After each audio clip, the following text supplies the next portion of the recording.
Okay mga kababayan, Chris Ulo po at welcome back po ulit dito sa ating YouTube channel. Nakapag-usapan ho natin mga kababayan itong bagong witness, bagong karakter ho dyan sa paghihiring ho ng Blue Ribbon Committee about ho rito sa flood control issue scandal.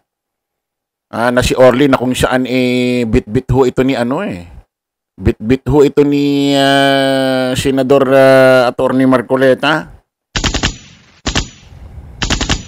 Ewan ko kung saan basurahan tuloy. Ewan ko kung saan lupalop ho ito, napulot ho ni Senador Marcoleta. Na kung makapakilala niya rito kahapon, akala mo dito talaga manggagaling ang liwanag. Liwanag katotohanan sa dilim. Kasi nababalot ho ng controversial ho itong si Orly Regala Gutesa. Hirap tandaan ng pangalan nito. Nababalot ho ng controversial kasi sa iba't ibang eksena ho sa ginawang pagpapatuloy ho ng Blue Ribbon Committee dyan ho sa flood control issue scandal. Dito ho nagsimula itong mga ito Ipanood muna natin ito mga kababayan.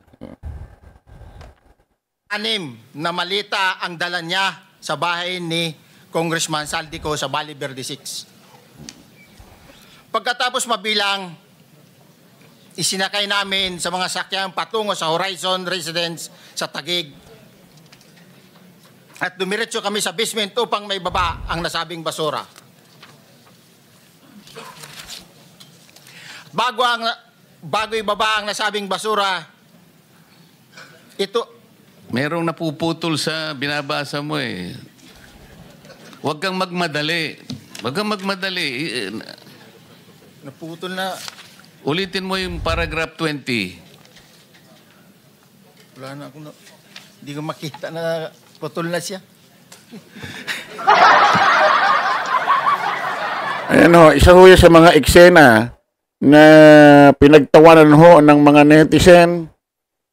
Ito ho yung ginawang rason naging dahilan para ito hong mga netizen na nakikinig ho dyan, nanonood ho dyan sa hearing na yan, magmukha hong hindi ho credible ho itong taong ito. After pa ho niyan, tumayo si Marcoleta at ipinalit pa ho yung papel ni Marcoleta dito sa taong ito. Nagpalit pa sila. Ano ba yun? Ito pa isang eksena, yung pinakamatindi. Ito pa ho. Pero based doon sa group chat namin kasi namomonitor ko po yung group chat ng movement ng duty ng basura. 3 times a week, most likely, lalo na pag December. Pansinin nyo ho yung... Pare-pareho ba yun? Si Mark. Pansinin nyo ho yung nasa likod ho ni Erwin Tulpo. Kasi nagtatanong ko ilang beses ho. Ganon. Sumasagot ito si Orly. Sumenyas ng ganito yung nasa likod ni Erwin.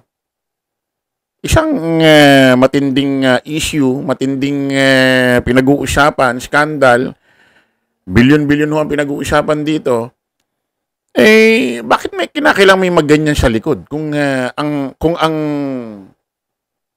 katotohanan or pagsasabi ng totoo or ang mga nasasagap na impormasyon manggagaling dito, bakit may mangingialam? Ba't may sisenyas ng ganun?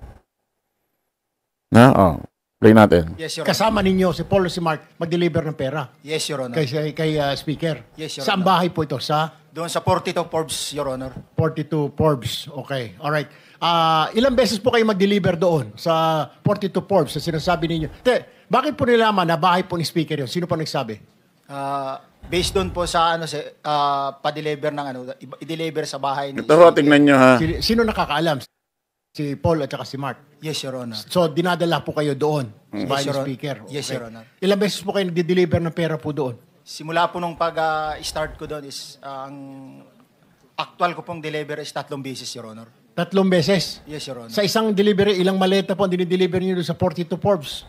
Yung sa 42 Forbes, sir, Your Honor, yung sa nakuha naming 46 doon sa Valle noon, inakyat mo na yun sa bahay nila sa Horizon. Din nung ibinaba yung 46, naging 35 na lang yung box na naibaba. Dinala saan? Doon Ayan, sa oh. 42 Forbes na. Yung nakamas, Kay, naka-jacket, sa bahay tapos mo may ni panloob na kulay blue. Ilang beses kayo nag-deliver doon? Minsan lang? Ano niya yung kamay, Ilan? Ayan, oh. Ako, in my, during that time, tatlong beses sa akin, pero based doon sa, Bakit ganun? Anong meron? Ulitin natin, ha? during that time, tatlong beses sa akin, pero Ulitin natin. based doon, Sa bahay mo ni speaker? yes, Your Ayun Honor. yung Ilang kamay, beses kayo ah. nag-deliver doon? Minsan lang? Ilan? Ayan, Ako, in my, during that time, tatlong beses sa akin, pero Oh, bakit may ganun? Bakit kinakailangan turuan ang isang tao na ina-interrogate kung totoo ang kanyang sinasabi? Kasi halos lahat kinakailangan na sabihin niya kailangan sa kanya lang manggagaling. Bakit yung nasa likod ni Erwin nakaganyan? Ba't sumenyas ng gano'n? Oh, eto na. Oh, isa pa yan sa mga naging katanungan ng taong bayan kung bakit ganyan. Naging dahilan ho ito para ito hong mga netizen nanonood itong hearing ho dito sa Blue Ribbon Committee sa pagpapatuloy ho ng hearing issue ho ng blood control issue scandal. Isa ho to sa mga naging dahilan kung bakit di ho maniwala ang mga taong bayan dito sa Orly na to. Itong ipinresenta, binitbit ho ni Marcoleta dyan sa loob ho ng hearing na yan. O ngayon mga kababayan, abay ito matindi. Kaya naman pala, itong apidabit niya, putol-putol. Tapos ito si Marcoleta nakipagpalit pa ng papel sa kanya. Lumalabas, ito hong apidabit na pinirmahan niya, itong pinirmahan niya hong salaysay. Siyempre bago dalhin dyan, papanotaryo yan. Lumalabas, mukhang hindi yata original na, hindi yata talaga siya ang gumawa nitong script na to. At ito hong notaryo is peke. Dahil lumalabas yung attorney ipinakikita nila na may pangalan dito, na may pirma sa ibabaw. Patunay yung witness dun sa notaryo. Hindi niya ho totoong signature. So, kaninong kamay, sinong tao ang pumirma dyan sa pangalan nung abogado? Ha? Ayan ho, Ito ho yung apidabit na hawak-hawak sa laysay ho ni Orly Regala Gutierrez. Ayan, may pirma niya. Pero, sa notaryo, ang pumirma naging witness si Attorney Pechi Rose Espera. Ayan. Peki daw. Kasi ayan daw yung signature. Tingnan natin yung totoong pirma ni Attorney Pechi Rose Espera. Tingnan natin yung totoong pirma. Ito yung pirma ni Attorney Pechi Rose Espera. Ayan. Ayan, parang, kinalahid ng manok. Tingnan natin yung totoong mismong signature pirma ni Attorney Pechi Rose Espera.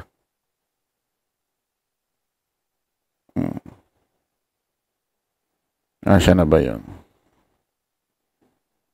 Yung totoong kanyang pirma. Ito na. Abay, ang layo ho. Ayan ho, Attorney Pechi Rose G. Espera for the Law Office. Ayan ho. Ayan ho yung totoong pirma. Pero, yung pineke na sinasabi, hindi niya raw pirma. Ito.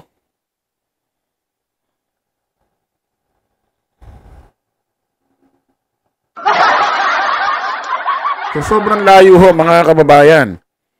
Napanood siguro nung Attorney Pechi Rose Espera, itong hearing, Nakita niya yung affidavit, may pirma niya, kahit hindi naman, pangalan niya lang nakalagay doon. Kasi kahit naman sino, pwede i-type ang pangalan niya eh. Ang importante dyan, yung signature, katunayan siya talaga ang witness. Doon sa affidavit, nung pinanotaryo. Naglabas sa agad ang Espera Law Office. Nakalagay pa nga rito, Espera Law Office, nakalagay, itong statement na to, the management, ABS-CBN Corporation, Mother Ignacia Street, Quezon City. Ibig sabihin, kasi nagtrabaho ko sa ABS-CBN eh. Ibig sabihin, itong abogadong ito, hindi ako sure pero naka-address sa ABS-CBN. Kasi ang ABS-CBN, meron hong legal department. May legal department yan. Kung hindi ako nagkakamali, nasa main building, nasa ELJ building, legal department nila, puro abogado nando doon.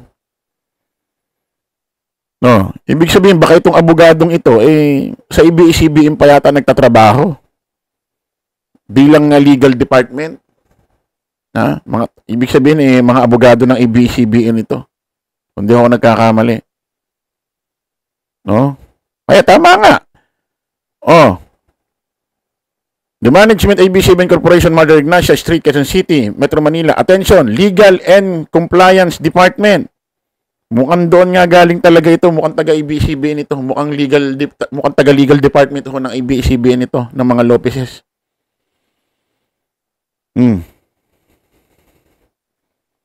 Basahin natin itong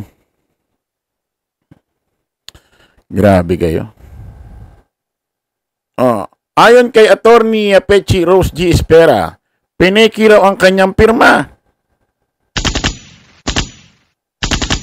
Siyempre, alam niyang hindi niya pirma. Una-una, kung siya pumirma doon, bakit i-deny niya, di ba? At saka ang layo talaga ng signature eh. Ang layo. Yung pangalan lang ang tama eh. Kahit nga sino po pwedeng i-type yun eh. Ayon kay Attorney Pechi Rose G. Espera, pineki raw ang kanyang pirma sa kontrobersyal na affidavit na dala-dala na di umano'y witness na si Orly Gutesa. Isipin mo yon, isang dokumentong dapat simbolo ng katotohanan at katarungan pero mismong abogado ang nagsasabing hindi siya pumirma rito. Naku po.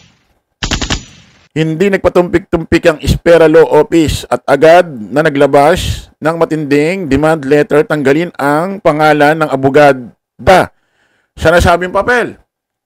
Ang matindi na sino pumirma, para magmukhang katotohanan, Malinaw ito, hindi lang ang kwento ni Gutesa ang puro kasinungalingan, kundi mismong sworn affidavit niya ay pawang peking gawa. At ang mas matindi pa, si Gutesa mismo na pinagmamalaki bilang star witness ni Senador Marcoleta ay sumablay ng todo sa mismong Blue Ribbon Committee. Nahuli siyang nagkamali sa pagbasa sa kanyang script. Kung hindi ba naman nakakaloka, anong klaseng truth pinipilit kong peki ang pirma at ang palpak ay ang saksi. Nako po, sus Marion. Dapat cargo ho ito ni Senador Marcoleta. Ang daming nagsasabi kung totoo raw fake na witness ito, peki ang mga affidavit, talagang peki itong notaryong ito, peki yung signature, hindi yung signature mismo ni Attorney Pechi Rose Espera, dapat daw may pananagutan itong si Senador Marcoleta. Dahil siya raw ang nagpakilala sa hearing niyan, siya may bit-bit niyan. Baka raw ito si Senador Marcoleta, baka may mag-file, May mag-file para matanggal ho ang kanyang lisensya bilang abogado. Yung tinatawag hong disbarment.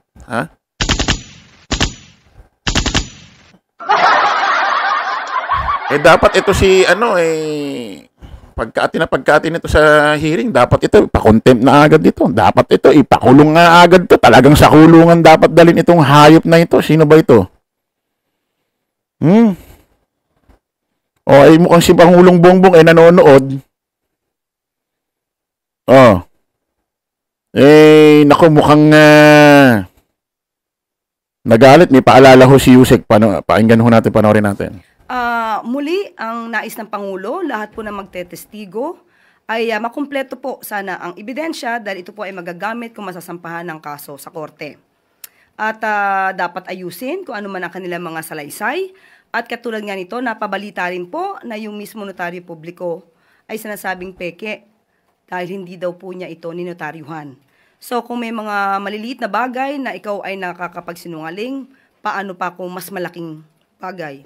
So pero muli, ang lahat ng ebidensya, kung ito man ay lahat ay makukumpleto, yun po ay tatanggapin at kailangan lamang pong ibigay sa ICI at hindi naman po makikialam ang Pangulo dahil nga po mayroon na po tayong isang independent commission to investigate on this matter.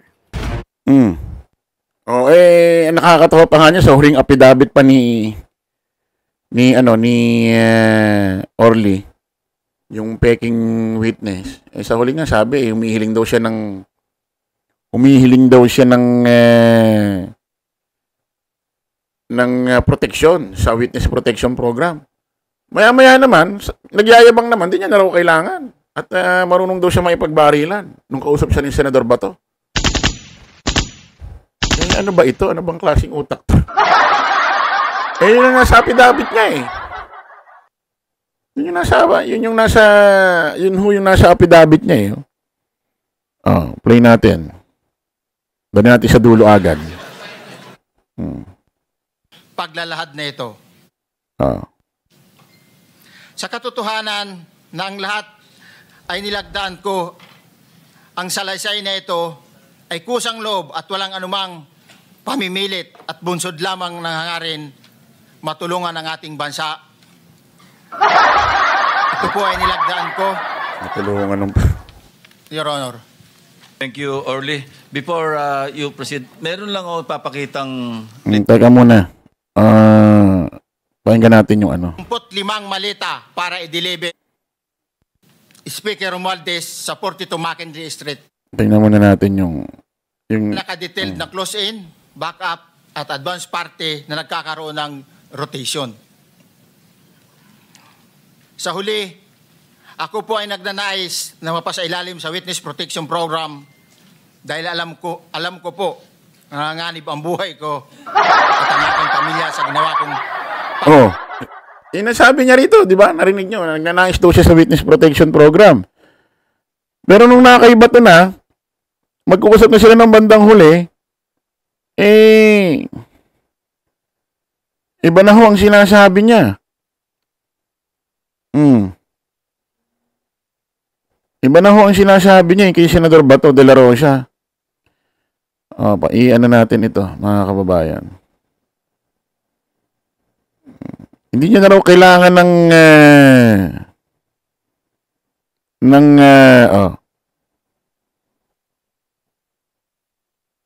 asa na ba yun? Basta yun. Meron ho eh. Hindi ko lang ho yata na i-save. Pero may sinasabing ganon. Hindi niya na raw kailangan ng ganon. Kasi marami raw siyang may magtatanggol daw sa kanya, meron daw siyang baril na may lisensya. Yan natin dito. Para maano natin.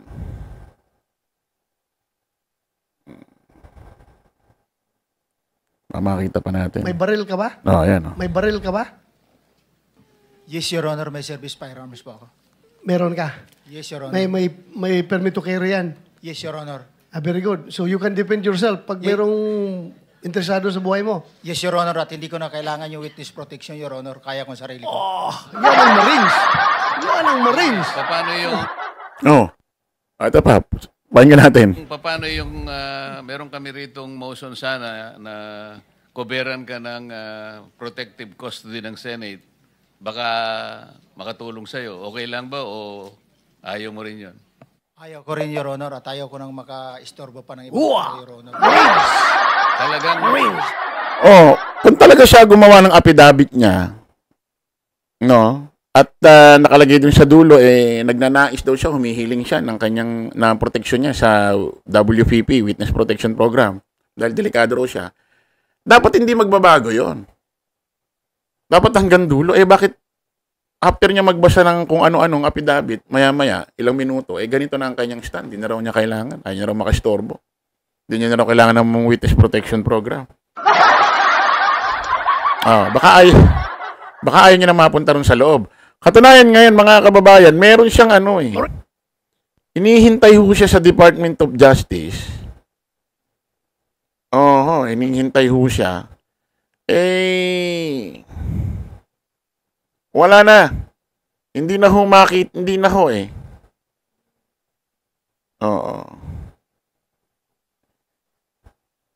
Basahin natin to. Magsasagawa, iimbestigahan si Gutesa. Magsasagawa ang kompletong record check at background investigation kay Orly Gutesa, ang bagong Senate witness sa anomalyang flood control project ayon kay Senate Blue Ribbon Committee Chairperson Ping Lacson. Pahayag ng senador, hindi siya nabigyan ng notice bilang committee chairman para ipaalam na may bagong testigo sa pagdinig. Nako, yari ka, Marcoleta. Is in order owing to the gravity and seriousness of this testimony yesterday. Matatandang isiniwalat ni Gutesa ang umano'y pagdala niya ng mail ng mali-maleta. Pera kina Leyte First District Representative Martin Romualdez, ako Bicol Representative Saldico, ito nang Gina Romualdez ang akusasyon. At ngayon hinihintay siya sa DOJ, hindi naman daw dumating. So, dapat pananagutan ho ito ni Senador Marcoleta at parang napanood yata ni PBBM. Parang nabuhisit na rin yata. Kasi siyempre, seryoso itong usaping ito. Bakit may ganyan? Senador Marcoleta, ano nangyari? Saan mo napulot yan? So, abang-abang ho tayo rito mga kabayan. Update ho tayo. Kita tayo sa palibagong vlog. Bye-bye po.